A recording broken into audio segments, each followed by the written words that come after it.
Glória a Deus. Deus é bom. Deus é bom. Em todo tempo, Deus é bom.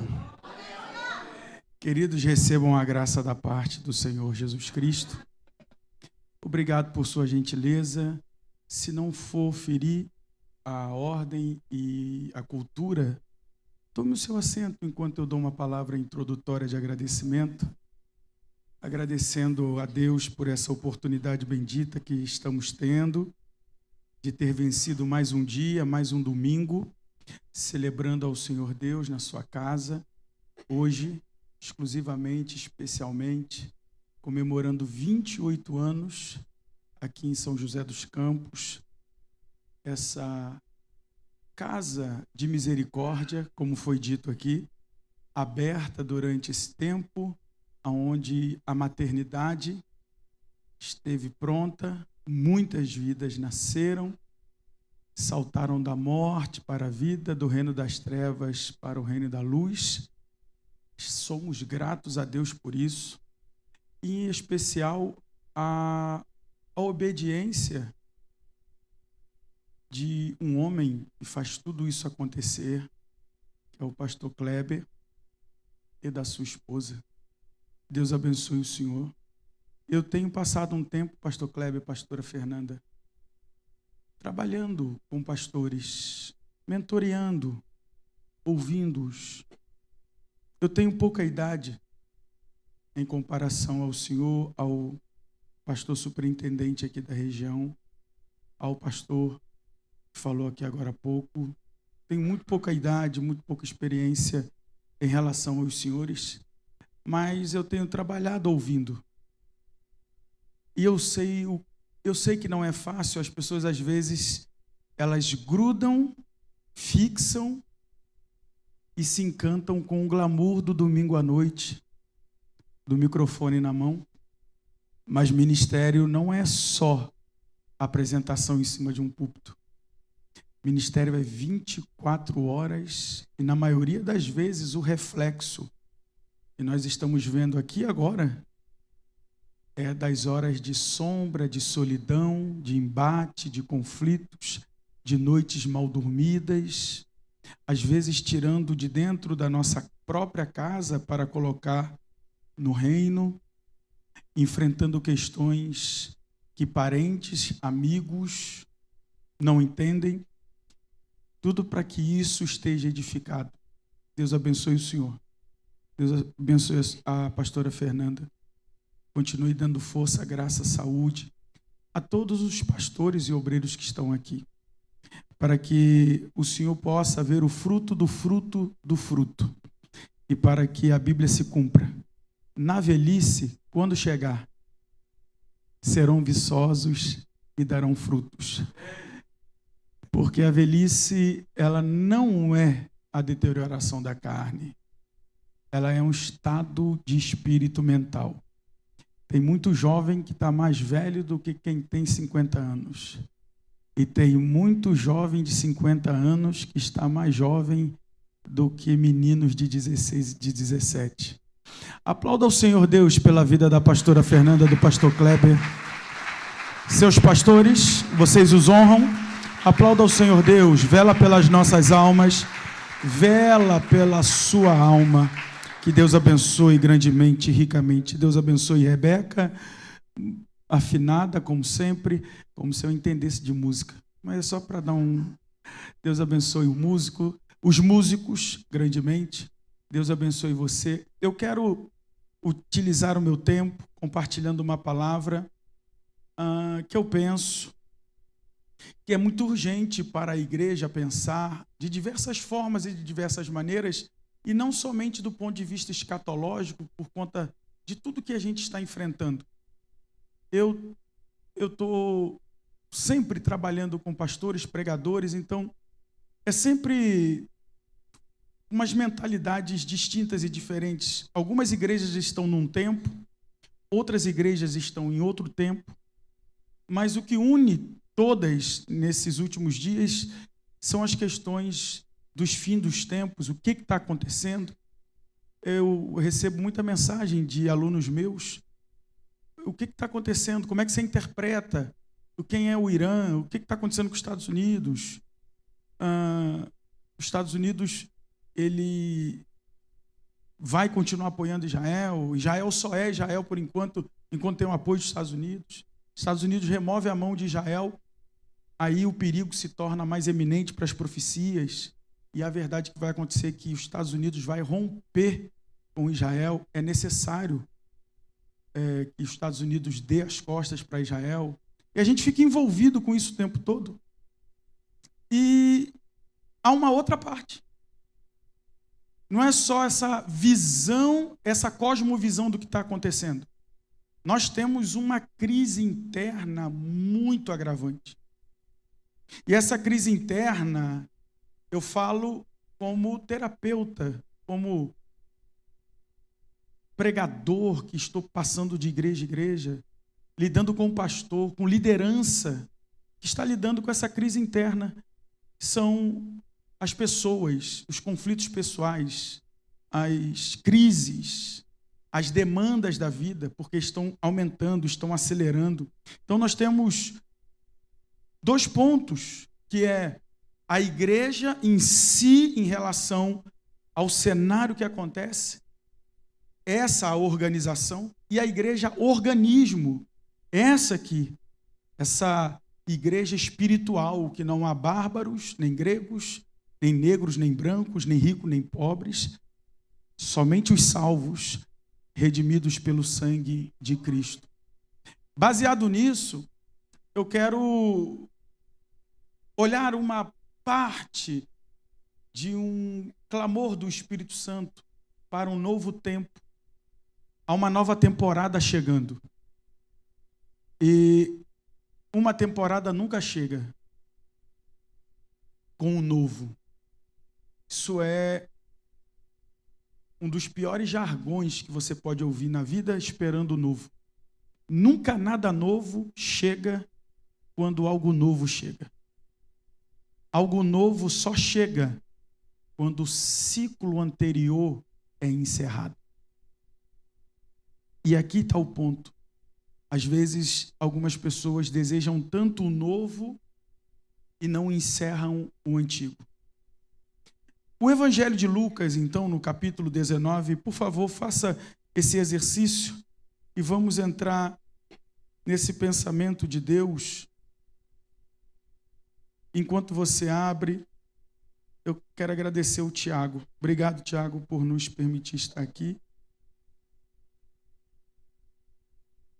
conhecendo essa casa maravilhosa, podendo compartilhar a palavra do Senhor aqui neste lugar. Bom, eu não sei os senhores, a luz daqui queimou, pastor? Não? Não sei, de repente, né, quando fica muito escuro assim, eu tenho que... É só quando está escuro. Se eu fosse o senhor, mudava essa iluminação aqui, porque está meio complicado, viu? E 40 anos quando chega, hein? Deixa eu dar uma olhada para ver os que estão abaixo de 40. Abaixo de 40 já está usando óculos, né? Não, eu quero só os que não usam. Você vai fazer um desse também, tá? Porque quando eu estava abaixo de 40, eu não entendi essa loucura de óculos, põe óculos, pega óculos, troca de óculos. Oh, meu pai, estou eu aqui. Não, mas é por conta da iluminação. A iluminação não está boa, eu não estou reclamando, mas... Vamos ler? Lucas capítulo 19. Veja, por favor, a pregação de Jesus na casa de Zaqueu.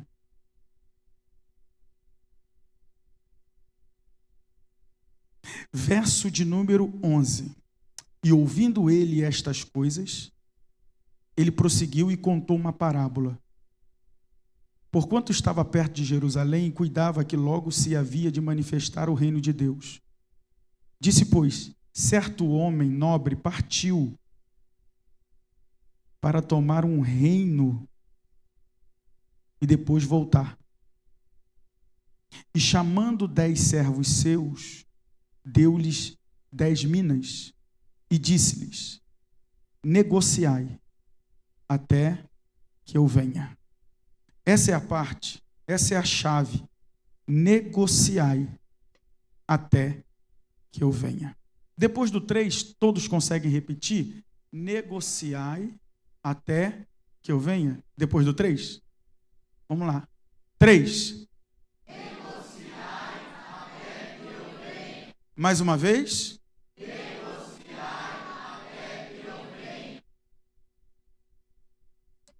Esses 3 versos é o início da pregação de Jesus na sala de Zaqueu. Quem está tendo a oportunidade de ouvir isso, como você sabe, era um homem de mentalidade matemática. Um homem que entendia de economia e de comércio. Ele era o chefe dos publicanos.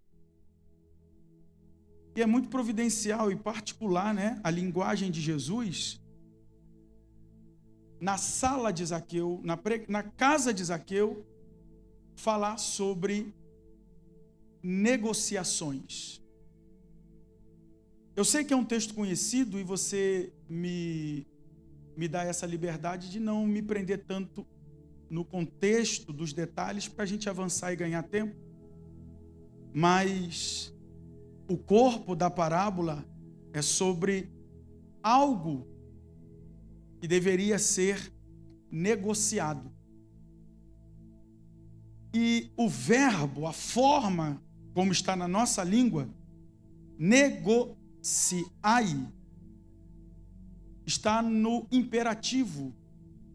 Então é definido. Não há uma sugestão se você pode, se você deve, se você consegue, ou se você irá tentar. É sobre fazer. Faça. Porque quem está lhe ordenando na construção da parábola é o seu Senhor, o Senhor dos servos. Na interação entre servo e Senhor, o servo não questiona nunca o seu Senhor. Então, veja que não há a prerrogativa do servo fazer ou não. E o texto é claro de que isso vai acontecer. 2 irão negociar e um justamente dá desculpa e não negocia. Como esse Senhor interpreta a atitude desse servo? Dizendo que ele foi mau, infiel, incapaz, infrutífero, negligente. Essa seria a palavra se a gente pudesse trabalhar isso aqui com mais liberdade, com mais tempo, no sentido do desenvolvimento pessoal e ministerial. Negligente. Tu foi negligente.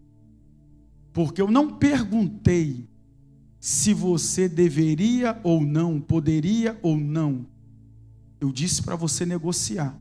O texto termina dizendo que o Senhor dos valores dados na mão dos servos disse assim: era melhor você ter pego esses valores e ter dado aos banqueiros, pelo menos rendia juros. Porque toda a linguagem que você está vendo na parábola, ela remete a valores, está explícito, a estratégias, a negócios e a mentalidades. Para a gente interpretar isso em minúcias, precisamos fracionar o entendimento e descobrir primeiro as mentalidades. As mentalidades que estão dialogando na parábola. Porque está se falando de uma ordem econômica. E toda a economia, pensa ela no macro e no micro. O que seria o macro? A economia de um continente. E o micro? A economia da cantina aqui da igreja. Então, da economia de um continente inteiro, ou a economia da cantina, sendo micro, ela opera a partir de 3 agentes. No mínimo 3 agentes. Ou se não, somente 3 agentes. Remover um desses agentes, quebra essa economia, trava essa economia. Quais são os agentes? Bom, Jesus monta a parábola e ele está construindo a parábola sobre a mentalidade, primeiro, do produtor, segundo, do investidor, terceiro, do consumidor. Então, toda a economia gira entre o produtor, o que produz, o investidor, o que coloca o recurso para obter seu retorno, e os consumidores, que consomem o que os produtores, no caso da economia, como disse o meu amigo pastor que veio aqui antes, que gosta de matemática, dos produtores. Só que a parábola e a linguagem que eu estou usando, embora pareça muito comercial, ela não é sobre economia, comércio, produto. Isso aqui não é uma mensagem ou uma aula para empreendedores e empresários. Isso que Jesus está falando é sobre a vida. Então, na vida existem produtores de vida, investidores de vida e consumidores de vida. Quem seria produtores de vida? Produtores de vida, resumindo em uma palavra, seria os mentores. Pai, mãe, professor, pastor, pedagogo, instrutor, aconselhador, terapeuta, psicólogo. Todos aqueles que trabalham para produzir mais vida, para melhorar a vida, para instrumentalizar a vida, para deixar a vida mais leve, mais saudável, para que a vida tenha mais direção. São os que produzem vida. Eu, tomando a palavra aqui por esses minutos, utilizando a Bíblia, de certa forma sou um tipo de produtor de vida, utilizando a palavra da vida, para que ela atinja seu coração pelo Espírito Santo e produza vida. Porque eu estou utilizando uma palavra que não é para provocar morte, é para que a vida seja cada vez mais vivida. Os produtores, o pastor Kleber, a pastora Fernanda, as lideranças que estão aqui, podem ser esses mentores, produzindo vida na vida, pela vida, com a vida, através da vida. E os investidores? Os investidores são aqueles que aplicam recursos para obter da vida retorno. Esses investidores, esses são os vencedores. Todo investidor, ele vence dores. Então, toda pessoa que quer investir na vida, que quer investir para que a vida seja melhor, tem que estar preparado para sentir dor, para obter a dor, para absorver a dor. Não tem como ser um vencedor sem ter superado a dor. Terceiro, os consumidores. Os consumidores de vida. Quem são esses? Esses são as dores por si só. Porque toda pessoa que pensa em passar pela vida só vivendo a vida por viver, só tomando da vida, só sugando a vida, só desfrutando da vida, só querendo mais e mais e mais da vida, esses, por si só, vão viver sempre em dores. E aqui está o vazio de algumas pessoas, que só querem consumir vida. Eu quero dar um ponto aqui nessa minha argumentação inicial e começar a chamar a sua atenção de que isso que eu estou mostrando, de certa forma, parece ser a mentalidade de algumas pessoas na igreja. Não é difícil dentro da igreja você achar os produtores, a liderança, a professora da escola bíblica, o professor da aula de música, os aconselhadores, os pastores auxiliares, os pregadores, os ensinadores. Me parece que, por mais que não, é a minoria. Agora, o que temos de consumidores dentro da igreja, porque esses são aqueles que só querem consumir. Vem para consumir o louvor, para consumir a pregação, consumir o tempo da liderança, consumir o espaço, consumir o horário. Pasmem vocês, e ainda reclamam.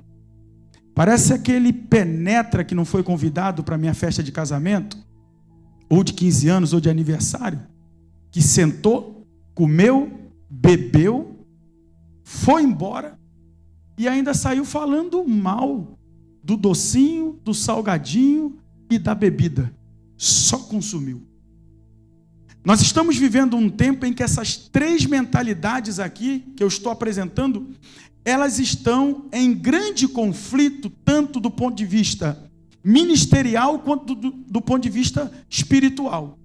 Ministerial, nós temos a demanda na liderança, porque as pessoas que só querem consumir. Deixa eu falar sobre o que eu ouço às vezes de certos pastores. Você sabia que quem dá mais trabalho para mim é sempre aquele com quem eu não posso contar? Consumidor. Ele não produz, não investe, consome e ainda quer exclusividade o tempo todo. Uma vez os produtores não se atentando, não respondendo, não atendendo a ligação, não indo na casa, não parando para conversar, para falar, não se dedicando para esse tipo de pessoa, ela começa a reclamar, a murmurar, e é sempre, geralmente, a liderança dizendo: eu não posso contar com ele, com ela, nunca está. E quando está, sempre me arruma problema. Os consumidores. Assim como na igreja a gente poderia tirar um tempo para falar sobre eles, assim é na vida. Pessoas que se omitem da sua função de produzir, seria o pai e a mãe, que terceiriza a educação dos filhos, um assunto para uma outra hora. Assim, é uma demanda espiritual dos investidores, que o reino de Deus está clamando para este tempo e para esta hora, porque nós estamos inflacionados de consumidores. Pessoas que estão sendo levadas o tempo todo a viver a vida como se a vida fosse acabar amanhã, ou hoje, ou daqui a pouco. Querem tudo da vida. Aonde que eu posso entender, irmão Leandro, de forma mais psicológica, o que você está querendo dizer na faixa do tempo? Jovens e adolescentes. Jovens e adolescentes são os maiores exemplos de consumidores de vida. Porque para eles a vida é simplesmente o quê? Viver, brincar, desfrutar, sorrir, alegrar, fazer o que quer. Porque isso é coisa de criança. Criança faz o que quer. E eles não pensam ou não têm nada para oferecer para a vida ainda. E querem sugar da vida o tempo todo. E aí aumenta a demanda nos pais, aumenta a demanda na igreja, aumenta a demanda na família, aumenta a demanda da sociedade. Esses são os consumidores. Preocupado com o bem-estar, porque consumidor é assim. Consumidor consome aquilo que ele acha que faz bem para ele. Então, se algo não está bem para mim aqui, eu saio daqui e vou para outro lugar. E de lá eu vou me movendo. Na vida, a pior posição para você assumir é a de consumidor. Porque você, na vida, tem que ser mais investidor do que consumidor. Como que eu entendo isso? Veja só. A parábola está sendo apresentada por Jesus com o intuito de mostrar e de potencializar os investidores. Porque o Senhor disse assim: negociai. Negocie o que eu te dei até que eu venha. Esses são valores dados a qual o Senhor vai requerer quando Ele retornar. Porque são valores que transcendem a ordem natural. Elas refletem para a vida. Sendo assim, então, a pergunta que eu devo fazer é: por que eu devo ser um investidor de vida? E o que eu tenho para investir na vida? Dobre a sua atenção. Partindo desse princípio, eu preciso te chamar a atenção porque está escrito em Provérbios, capítulo de número 20, verso 14. Provérbios 20, 14 está escrito assim: nada vale, nada vale, nada vale, diz o negociador, e indo se gaba ou ri. O texto de trás para frente é como se estivesse dizendo: se soubesse que valia tanto, não tinha me vendido ou negociado comigo, como se não valesse nada. Por isso eu insisti dizendo 3 vezes: nada vale, nada vale, nada vale. Igreja de São José dos Campos, uma pergunta tem que ser feita. O que é que esse negociador está enxergando, vendo, que tanto ele tenta depreciar, embora ele saiba que vale muito? Primeiro ponto. Segundo, quem é esse negociador insistente? Dobre atenção. Se tem alguém aqui da área comercial, vai entender o que eu vou dizer. Ninguém negocia sem a ferramenta da manipulação. E a palavra manipulação aqui não está no sentido negativo nem no positivo, é no neutro. Porque esse é o livre comércio. Você tem para vender? Eu quero comprar. Então você valoriza o que você tem para vender. Eu tento depreciar o que você tem para vender. E aí é a arte da manipulação. Se eu conseguir comprar mais barato e você aceitou, então é um acordo entre cavalheiros, todos ganharam. Se eu majorei e você comprou um preço acima de livre e espontânea vontade, então todos ganharam. Não houve, nesse tipo de negociação, nada ilícito. Agora, quando eu te manipulo para que você perceba ou entenda que o que você tem não vale nada, não porque você está dando valor, mas porque você não tem o conhecimento do que você tem, então aí a manipulação começa a ser negativa. Então eu preciso te mostrar a personalidade desse negociador. E nós já vamos começar a preparar para aterrissar. Muitos de nós que estamos aqui conhecemos o nosso inimigo no caráter. Ele é mau. Conhecemos parte da personalidade dele. Acusador, falsificador, opressor, sedutor. Mas poucas pessoas se atentam que a Bíblia chama o nosso inimigo. E essa é a primeira virtude da personalidade dele, de negociador. Ezequiel 28, Ezequiel 14 mostra ele antes de se transformar no arqui-inimigo de Deus, sendo um grande negociador no mundo espiritual. Quando eu olho Provérbios 20, 14, e quando eu olho para a minha vida em Lucas, capítulo de número 19, então eu percebo que Deus me deu valores, desde que eu nasci, para eu negociar durante a vida. E, sem saber, eu tenho um opositor que tenta me convencer de que o que eu tenho de valor, nada vale, nada vale, nada vale. E que quando ele consegue tomar, pegar, destruir, quebrar, quando ele consegue anular, ele vai dando de costa, gargalhando, como se dissesse: ah, se aquele pai, aquela mãe, aquele homem, aquele obreiro, aquele pastor soubesse o poder do valor que ele tem.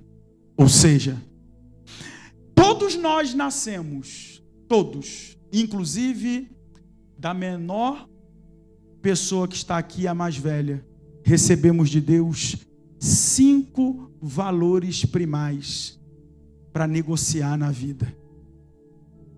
Se você não sabe do que eu estou falando, tem que acender uma luz de alerta. Porque se você não sabe do que eu estou falando, significa que você não sabe que tem. Se você não sabe que tem, então você pode estar negociando sem saber que está negociando e negociando mal. E eu preciso te falar uma verdade. Se você tiver paciência, você vai ver que vamos aterrissar até bem. Mas tenha paciência que eu estou construindo. É que o nosso inimigo, ele conhece 2 coisas. Que uma, nós não conhecemos. A outra, deveríamos conhecer e a gente insiste em não aprender. Explica, irmão Leandro. O nosso inimigo sabe que os nossos valores, eles refletem para a eternidade. Então, são os valores que nós temos que determinam o nosso estado na eternidade. Vamos devagar, porque está transmitindo, para que alguém não se perca para dizer que o que eu estou dizendo é que eu estou removendo o Cristo da salvação. Não. Eu disse que Cristo me salva, mas os meus valores determinam o meu estado. Ou seja, eu vou para o céu, porque Cristo me salvou. Agora, como eu negocio as minhas moedas, determina como eu vou estar lá. Ele sabe disso. E muita gente não sabe. Como assim? A eternidade está em estado absoluto. Nada muda. Sabe o que isso significa? Alegria na eternidade é sempre alegria. Felicidade na eternidade, sempre felicidade. Paz na eternidade, sempre paz. Gozo, sempre gozo. Nada muda na eternidade. Ou seja, para quem não estiver com Deus, igualmente, pranto vai ser sempre pranto. Tormento será sempre tormento. Consciência pesada, sempre consciência pesada. Ranger de dentes, sempre ranger de dentes. A eternidade está em estado absoluto. Nada do que está no céu vai mudar, graças a Deus por isso. Mas também, nada do que estiver no tormento será alterado. Jesus disse que até a chama não se apaga. Oh Deus, me ajuda a falar com a sua igreja. É tão absoluto o que eu estou dizendo que vocês sabem que para ter chama tem que ter oxigênio para haver combustão. Veja, na eternidade, o estado das coisas é tão absoluto que leis da química são potencializadas na figura da chama. Se ela não apaga, vai ter sempre oxigênio. O oxigênio não falta. É algo permanente para tudo. O inimigo sabe disso. E ele não pode remover a obra que Cristo fez na cruz por mim e por você. Ele não consegue mais tirar, ele não consegue mais arrancar. Você tem que entender agora, porque a gente vai começar a subir a montanha. Quem Cristo colocou lá, ele não consegue mais remover de lá. Agora, quem ainda está perdido, é aqui que ele está trabalhando. Porque ele sabe de uma coisa que nós deveríamos saber, é que o tempo dos homens está no processo dos estados. Tudo aqui está em processo, tudo lá está em absoluto. Sabe o que significa? Que você precisa de tempo para aprender os processos, de paciência. Você precisa dar tempo ao tempo. Você precisa viver primeiro para aprender a viver a vida. É tudo o que ele tenta quebrar. Ele diz que você tem que viver. Se você não sabe viver, o que vai acontecer? Você vai morrer. Então tem uma forma da negociação do inimigo. É que o inimigo, quando ele está negociando, ele sempre vai te mostrar para te esconder. Deus esconde de você para te mostrar. Como assim? Tudo que o inimigo quer é que você veja, para você desejar. E tudo que você deseja, quando ele te mostra, te leva para a morte.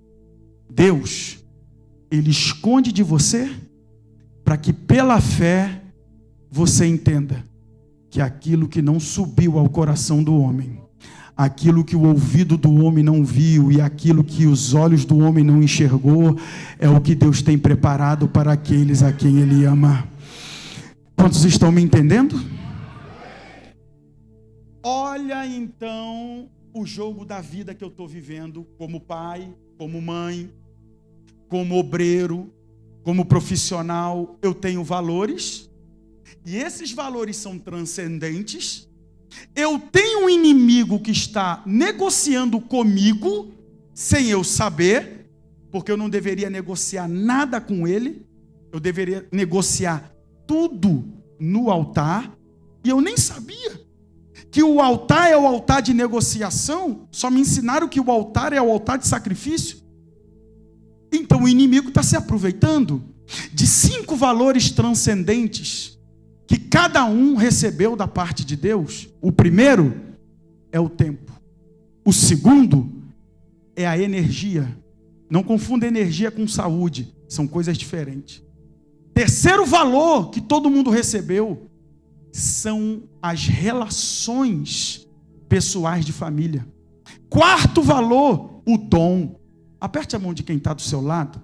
Fala para esta pessoa: todo mundo tem um dom. Quinto valor transcendente, a fé. Então tem 5 valores que quando você nasceu nessa terra, é como se você estivesse recebendo essa ordem: negocie. Negocie seu tempo, negocie sua energia, negocie suas relações, negocie o seu dom, negocie sua fé. Se você passa uma vida toda alheia a isso, encostou do teu lado o inimigo dizendo: seu tempo, nada vale, nada vale, nada vale. Sua energia, nada vale, nada vale, nada vale. Suas relações pessoais, nada vale, nada vale, nada vale. Seu dom, nada vale, nada vale, nada vale. Sua fé, Se eu estivesse falando aos acadêmicos e universitários, ficaria melhor agora. Porque na academia é que ele assume o protagonismo para dizer: sua fé, nada vale, nada vale, nada vale. E se você vai desperdiçando seu tempo, sua energia, suas relações, seu dom, sua fé, como que você chega no final da vida? Atormentado, arrependido, agoniado, enfermo, doente, dando tudo para voltar atrás, mas não pode mais. Quantos de nós já não paramos para pensar em alguma parte da nossa vida? Daria tudo para voltar 10 anos atrás. Daria tudo para voltar uns 15 anos. Alguém já pensou assim? Veio no culto hoje? Não? Não vier? Ah, tá. Por que então que você já teve esse pensamento? Eu estou te respondendo. Porque você percebeu que desperdiçou. Estão me acompanhando? Deixa eu falar uma coisa, e eu já recebi autorização de Guarulhos, e a gente já está aterrissando, a pista está preparada. Deixa eu te apontar um dos grandes gigantes da área de produção. Eu não sei se tem alguém aqui da área de engenharia de produção. Inclusive, eu tenho uma aluna que é engenheira de produção. Ela estava ouvindo uma aula e ela me deu até um novo dado. Mas eu parto do dado antigo que eu tenho para este novo. Ouça isso. Área de produção. Você sabe qual é um dos maiores inimigos da área de produção a ser combatido? Desperdício. Desperdício de material, desperdício de componente, desperdício de matéria-prima. Um empresário amigo meu dos Estados Unidos, ele é construtor de casa. E um tempo atrás ele até me chamou para trabalhar com ele, para mitigar a parte do desperdício da madeira na construção de casa.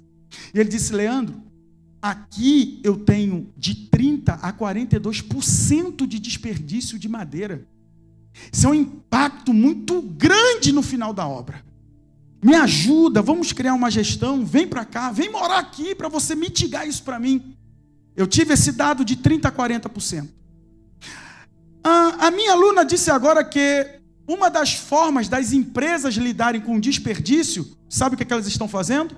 Pegando todo o material do desperdício e negociando com outras tecnologias, vendendo, para mitigar o prejuízo. E tem outras empresas e tecnologias comprando o desperdício de material para que se aproveite quase que 99% de tudo, para que nada seja desperdiçado. Quantos estão me entendendo? Aí ela disse para mim: minha empresa está chegando a 3% de desperdício. Aí eu faço uma pergunta: se isso aqui fosse uma apresentação ou uma palestra para empresários, e vocês estivessem nessa palestra ouvindo eu falar sobre mitigar desperdício, e de 40% para 5% já estaria bom para você? Sim ou não? Sim ou não? Sim ou não? Mas como nós não estamos em uma palestra para empresários e nós estamos em um local onde a vida está sendo promulgada e celebrada, desperdiçar 3% de vida, tá bom? E 2%? Oi? E 1%? Se o que você está falando é verdade, há quanto tempo você vem desperdiçando a moeda do tempo? A moeda da tua energia. Quanto tempo você vem desperdiçando a moeda das relações? Eu não quero ser grosseiro, mas eu preciso só te fazer pensar. Pastor Kleber, se parecer grosseiro, é que eu preciso utilizar a palavra para dar um impacto. Se parecer grosseiro, o senhor pode vir aqui retirar. Eu aceito. Mas eu preciso fazer uma pergunta. Quem vai carregar a tua cadeira de roda? Trocar a tua fralda? Quem vai te acompanhar até o final da vida? Quem vai te dar comida na boca? Quem vai ser a sua muleta? se você vem quebrando todos os relacionamentos como se não dependesse de ninguém? Relacionamentos e relações é uma moeda poderosa de negociação. Posso te mostrar o resultado dessa moeda na Bíblia? Olha o que a Bíblia diz. Tenha amigos mais chegados do que... Deixa eu te falar uma coisa. No dia em que tu tiver alguém que não tem o teu sangue, não tem teu parentesco, e for teu irmão até o final da vida, significa que essa moeda tu negociou muito bem. Oh Deus, eu sinto que algo pode começar a se abrir a partir de agora. O que o inimigo vem tentando fazer o tempo todo? Eu poderia, se a gente tivesse tempo, ir cavando parte por parte. Nas relações. Jogando filhos contra pais, pais contra filhos, filhos contra avós. Vimos esses dias a aberração daquele menino de 14 anos. Meu Deus, eu nem acompanhei. A minha esposa é que deu no rádio, ela foi falando para mim, então eu não tenho nem muito argumento, porque eu não quis nem ver. Um garoto de 14 anos que matou pai, matou mãe e matou o irmão. Sabe o que ele fez com a moeda de relação? Essa desperdiçou inteira, todas. Suzane von Richthofen só não desperdiçou tudo porque sobrou o irmão dela. E nós, na igreja, oh Deus, me ajuda, eu não posso parecer grosseiro. Você é capaz de me tolerar, e eu nem te conheço, mas de dentro da tua casa você é incapaz de criar um laço e um vínculo. Não é sobre a pessoa, é sobre você. Porque você pode me detestar da maneira que for, mas o meu coração está em paz. Se precisar de mim, eu estou aqui. Irmão, irmã, pai, mãe, eu não posso desperdiçar essas moedas. Eu tenho que negociar elas, bem negociadas, porque elas vão me trazer retorno no final da minha vida. Eu volto à pergunta: quem vai carregar a tua cadeira de roda?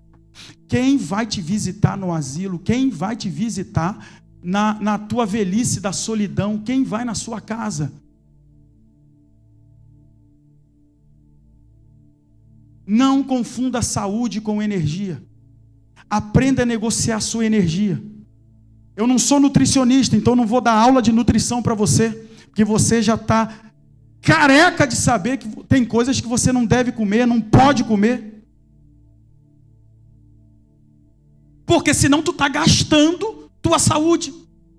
Mas eu não sou nutricionista, eu vim aqui falar da tua energia.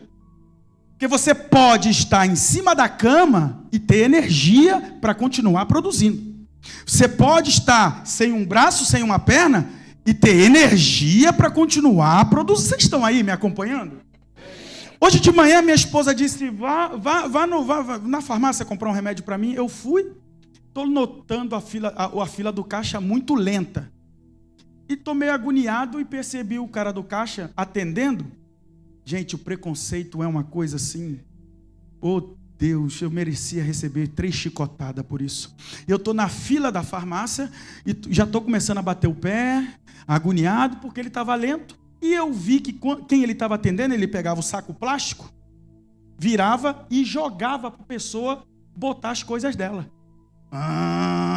Eu que sou treinador, eu já estava querendo puxar assim, já... Quando chegou minha vez, eu percebi que o rapaz atendente, um senhor de idade, 55 anos, não tinha um braço. CLT, trabalhando. Me deu vontade de engolir a língua, de engolir a vergonha. Me deu vontade de bater com a cabeça na parede. Porque não tem um braço, mas tem energia para estar trabalhando e sustentando a casa dele. A vontade que deu era de pular o balcão e dar um abraço nele e dizer assim: parabéns por não se vitimizar. Aperte a mão de quem está do seu lado. Diga para esta pessoa: você pode não ter saúde, mas você tem energia para negociar. Josué, tem de bom ânimo, levanta deste Jordão, Josué, porque tu vai atravessar com 2 milhões de pessoas esse Jordão. Tudo que o inimigo vem trabalhando é para tirar a tua energia como sacerdote, sacerdotisa da tua casa, e tu focado no resultado do evangelho na sua vida. Pelo amor de Deus, evangelho não é sobre resultado, o evangelho é sobre processo, porque Deus não quer te fazer maior sem antes te fazer melhor. Deus vem trabalhando para te fazer uma melhor pessoa, uma melhor mãe, uma melhor pai, um melhor obreiro, um melhor filho, um melhor líder. Não foque num evangelho de resultados. Se eu tenho carro, se eu tenho casa, se eu tenho dinheiro, se eu estou comendo bem, se eu fui curado, se eu tenho saúde, se eu estou confortável. Evangelho não é sobre vida física. Evangelho é sobre a reflexão de uma vida espiritual para a eternidade. O inimigo sabe como funciona. Ele sabe que você é temporal, que tu não suporta processo, não aguenta processo, que você é imediatista. Por isso então ele vem fazendo você perder a sua cabeça, querendo que as coisas aconteçam muito rápido, toda hora, da maneira que você quer, do jeito que você quer. Chegou até te convencer de que Deus é a fada madrinha da Cinderela, realizador de desejo. Deus não realiza seu desejo. Ele quer que você viva a vontade dele na sua vida por obediência. Quantos estão me acompanhando nessa noite profética? Posso falar mais sobre isso? Está chegando a hora da gente aterrissar. Eu estou alinhando e a pista está liberada, nós já vamos aterrissar. A moeda é um valor transcendente que você tem que aprender a negociar, assim como suas relações e assim como o seu dom.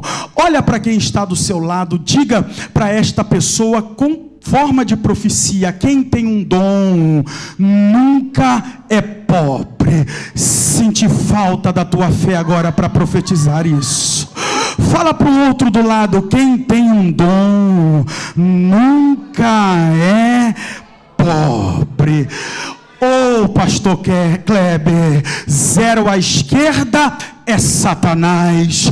Você tem muito valor para Deus e na obra. Ô Tabita, com uma agulha tu é tão importante que eu preciso te ressuscitar. Sogra de Pedro, cadê você? Tu é muito importante que eu vim tirar a tua fé. Todo mundo aqui tem um dom, e este dom é muito importante.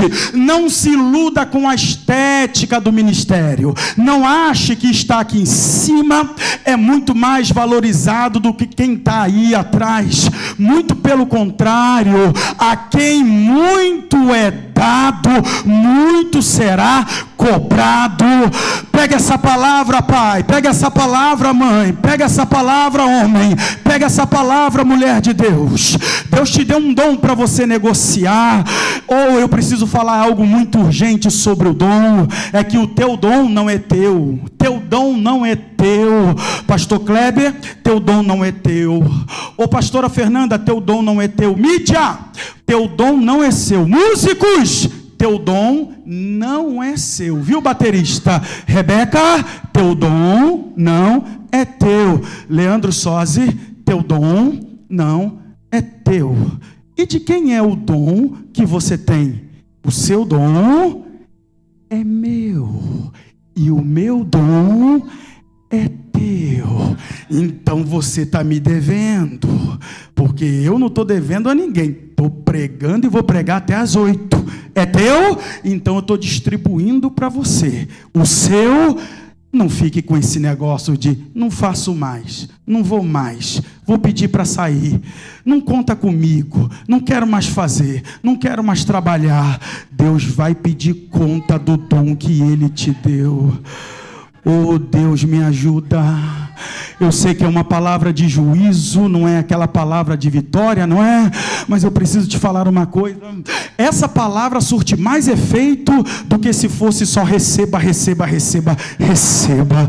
Quantos me acompanham nesta noite? pelo teu dom, então tu não vai parar, tu não vai sossegar, e tu não vai largar, e tu não vai desistir, porque tem algo muito importante na sua vida que Deus precisa usar e colocar para fora ainda. Eu profetizo, viu, pastor Kleber e pastora Fernanda, tem mais de 2 milhas para andar, porque o dom é muito importante para que seja cessado e parado. Quantos estão me acompanhando? Oh Deus, eu sinto que algo começa a se abrir a partir de agora. O tempo é uma moeda, e é uma moeda das mais complicadas das pessoas entenderem. Deixa eu tentar te mostrar como que você deve decodificar o seu tempo. Olha, eu cheguei aqui e eu estava observando que são 28 anos, não é isso? E isso é muito próprio, porque eu vou usar a Bíblia para mostrar como que o tempo é contado. Isso está em Eclesiastes capítulo de número 3 e Eclesiastes capítulo de número 12. A escada de subida da vida e a escada de descida da vida. E como que eu conto a vida? A vida, ela deve ser contada de 7 em 7 anos. Em 10 períodos de 7 anos, finaliza o tempo da sua vida biológica. Porque Deus tirou do homem o tempo de viver milênio. Tirou de 900, que deveria viver 1000, e trouxe agora para 120. Moisés colocou em século, mas depois Deus tirou de século e colocou para décadas. Salmo de número 90 diz que a vida biológica do homem seria até os 70. Passando disso seria enfado e canseira. Então eu conto o meu tempo assim, dos 0 aos 7, dos 7 aos 14, dos 14 aos 21, dos 21 aos 28, dos 28 aos 35, dos 35 aos 42, é o topo da vida. Acabou Eclesiastes 3. Dos 42 aos 70, Eclesiastes 12, dos 42 aos 49, dos 49 aos 56, dos 56 ao 63, do 63 ao 70. Chegou aos 70. Quem aqui tem mais de 70? Dê dízimo dobrado, ande de joelho, e acá eu não sinto que vocês estão caminhando comigo. Tem alguém aqui com mais de 70? Dá o dízimo dobrado, irmã, te alegra, seja feliz. Vocês não estão me acompanhando. Tem gente que morre com 10, que morre com 8, que morre com 9, que morre com 14, que morre com 20, que morre com 30. Você passou dos 70, era para estar dando dízimo dobrado. Isso é bênção, porque você foi passando cada etapa e cada fase do tempo. Agora ouça só para você entender como eu devo contar. Por favor, veja isso. Eu não quero ser de forma nenhuma grosseiro, mas é para fazer você entender o porquê até os 70. Porque se você está pensando em fazer de tudo para viver muito bem até os 90, eu tenho que te dizer que o Salmo diz, não sou eu, que se você insiste muito, vai voltar para o 0 novamente. Vai voltar a falar fofo, vai voltar a pedir alguém para levantar da cadeira, pegar na mão para andar, alguém vai ter que dar comidinha na boca, trocar a fralda. Eu não sinto que vocês estão felizes nem alegres, parece que eu perdi vocês. Meu pai morreu com 82 anos. Essa é a experiência que Satanás não tira de mim. Eu cuidei do meu pai com Alzheimer, 82 anos. Criança, 3 dentes na boca, já havia perdido todos os atacantes, os defesas, meio de campo, perdeu tudo. Vivia de fralda em fralda. Quem dava banho era eu. Às vezes tinha que escovar o dente, às vezes tinha até que limpar. E no final do final, quem limpava era eu. Quando olha 82, eu fiquei pensando, está parecendo que tem 6 meses de idade. É porque a vida é um ciclo que se fecha. Assim como de 7 em 7 anos, o ciclo tem que fechar. Dos 0 aos 7, infância. Dos Dos 7 aos 14, adolescência. Dos 14 aos 21, juventude. Dos 21 aos 28, vida adulta.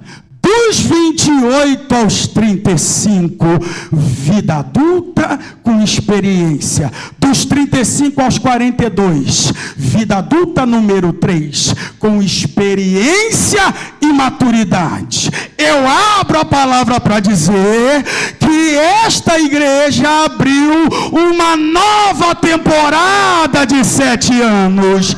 E os próximos 29, 30, 31, 32, pode me convidar para o galpão, porque Deus está arrancando do ciclo antigo para o ciclo novo, porque nós estamos aprendendo a contar este tempo. A melhor forma de você investir o seu tempo é no altar de Deus. A melhor forma de você investir o seu ânimo é no altar de Deus. A melhor forma de você investir seus relacionamentos é no altar de Deus. A melhor forma de você investir o seu dom é no altar de Deus. E a melhor forma de você investir a sua fé é no altar de Deus.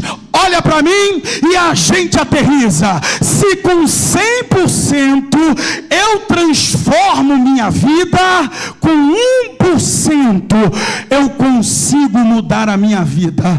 Irmão Leandro, será que se eu tiver 1% da moeda do meu tempo, eu consigo mudar toda a trajetória de tempos perdidos?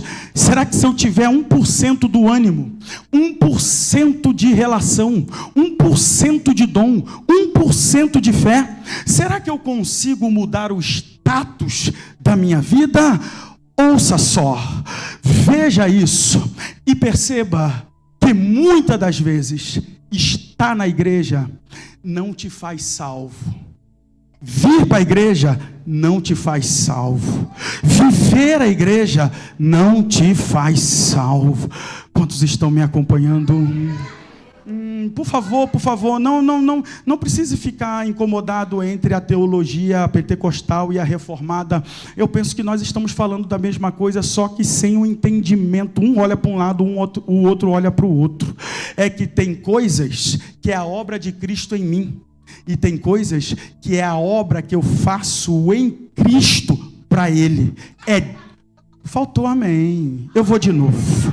A obra de Cristo em mim está pronta. A obra que eu estou fazendo para Ele, é essa que é a dificuldade. Estou tentando me ajustar, estou tentando me melhorar, estou tentando entender, estou tentando aprender. Eu já tenho 3 tropeção, já perdi, já caí, já me sujei, já fui na lama, já me limpei, já me lavei, já me levantei, já caí de novo, graças a Deus, porque se fosse por Satanás ele já tinha te matado. Mas vale você se esforçando do que você desviado. Quantos estão comigo nessa palavra? 1% do tempo, 1% do ânimo, 1% das relações, 1% do dom, 1% da fé. Veja o quanto as moedas são importantes. Eu estou mostrando para você agora uma cruz em cima de um monte, com um no meio. E estou falando para você que nesse monte tem uma cruz na direita e um na esquerda. Todos os 3. Com pouquíssimo recurso de tudo, porque ali era o fim. Vamos lá? Olha o desperdício do da esquerda. Restando pouco tempo. Restando pouca força, porque a morte é por asfixia. Para falar, tem que apoiar o pé no cravo e segurar com os braços no cravo. Se tinha o que falar, então, se vai falar o que não deve, desperdiçou a conexão da relação. Olha ele. Ei você. Ei, não curou a tantos? Por que não se salva a ti mesmo? Desce e depois salva a gente. O pouquinho de tempo que tinha, acabou de desperdiçar. o pouquinho de energia que tinha acabou de se esgotar. A conexão que ainda podia ser feita foi desperdiçada. E a fé, ele nem levou, porque ele disse: desce primeiro, porque eu preciso ver.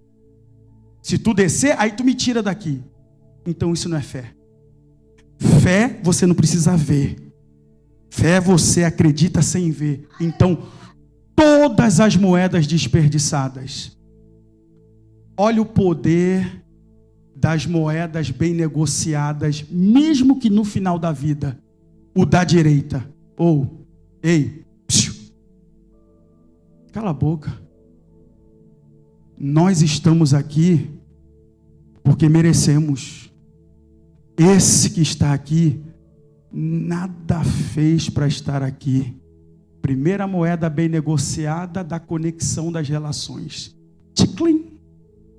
Agora vai a da fé. Senhor, lembra-te de mim quando entrares no teu reino.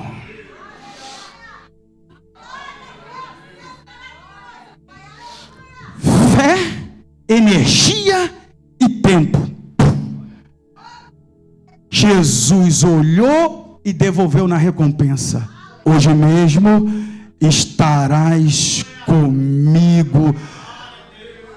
Não deixe o inimigo te convencer de que a tua vida acabou, teu ministério acabou, teu casamento acabou, tuas relações acabaram. Olha para cá, Deus me trouxe aqui para te dizer que tem moedas para você negociar na vida e elas restaurarão as situações e crises das quais você precisa viver. Aplauda o Senhor por esta verdade. Aplauda o Senhor por esta profecia. Aplauda Ele pelas moedas que estão multiplicando na sua existência. Oh, glória a Jesus. Pastor Kleber,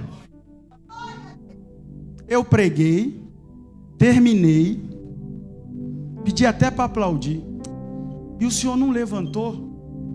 Eu fico com a sensação de que é para eu continuar. Não. Vem, pastor Kleber, por favor, me arranca o microfone da mão, porque pregador, só ficou cedo, eu vim embora.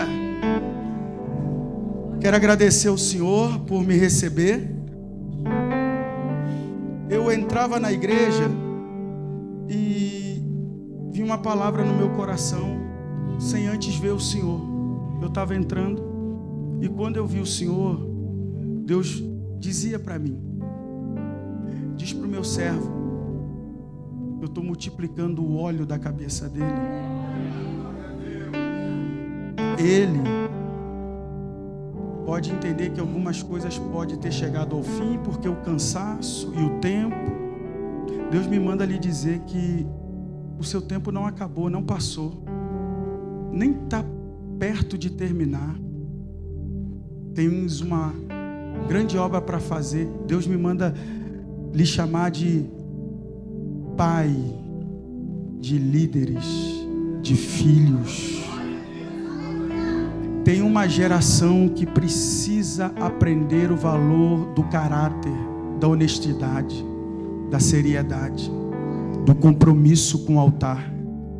Eu toco na mão do Senhor, mas é extensivo à pastora Fernanda e a toda a sua casa. Eu falo com o Senhor e sinto o meu corpo arrepiando, porque a unção está escorrendo, a unção está descendo. Deus abre a mente, Deus renova a mente, Deus dá mensagens, inspirações, visões novas. Deus faz seus pés firmes, seus joelhos firmes. Deus diz: Moisés, levante a bandeira, o cajado, esteja de pé, porque eu vou fazer a grande obra, estou fazendo. Deus é Deus de seleção, Deus é Deus seletivo, Deus não é Deus de tudo nem de todos na sua vida. Muitos vieram, muitos foram embora. A traição, o que fizeram por detrás, as facadas, o que trabalharam para arrancar da sua mão, está a prova de que Deus é na sua vida. porque não conseguiram acabar nem destruir. E eu venho aqui aos 28 anos provar de que és um homem de Deus chamado na terra para fazer esta grande obra. Deus é o Deus dono do ouro e da prata.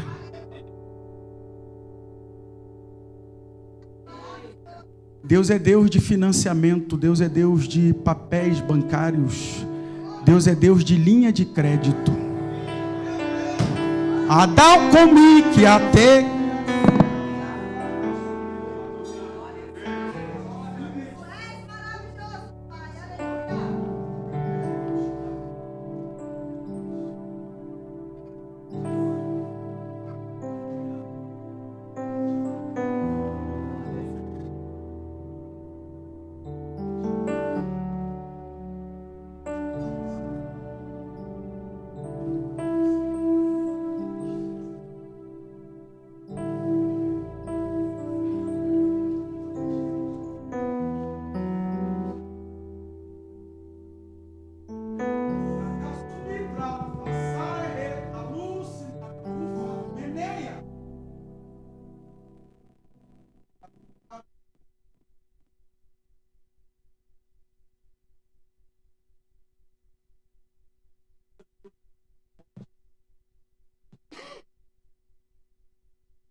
assim diz o Senhor, eu sou o teu galardão. Estenda suas mãos para cá. Senhor Deus. Oh, aleluia. 28 anos. O Senhor até aqui tem nos ajudado. Ó Deus, toma o teu servo, toma a tua serva nas tuas mãos. São negociadores das moedas de valor. Tudo o que tem e o que fizeram foram na sua obra, na sua casa. O Senhor é Deus que faz, que leva, que traz, que honra, que sustenta. Por isso te glorificamos. Quantas pessoas passaram por estas portas, quantas pessoas foram embora, quantas pessoas irão entrar por estas portas, porque a obra está feita, porque a arca é neste lugar.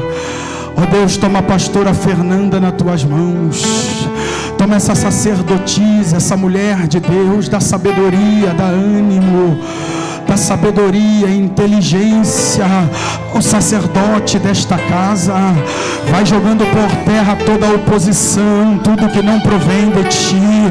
Declaramos agora toda obra de candomblé, de magia negra, toda obra de umbanda, toda obra de quimbanda, toda obra contrária, para que o escândalo, a vergonha, a falência venha estar sobre esta casa.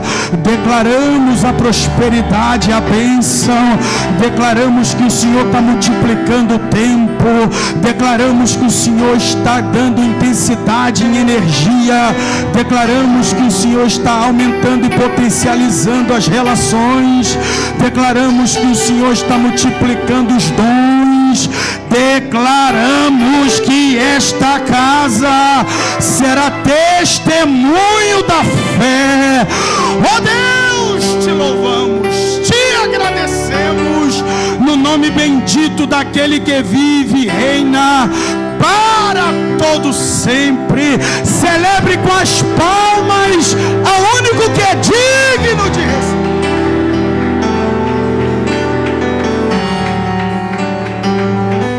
O fogo não me queima, nas águas não vou afundar, pois estás comigo, não estou sozinho, eu estou guardado no esconderijo, não estou sozinho, tu estás comigo. Temer porque se eu estou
águas não vou afundar, pois estás comigo. Não estou sozinho, eu estou guardado no esconderijo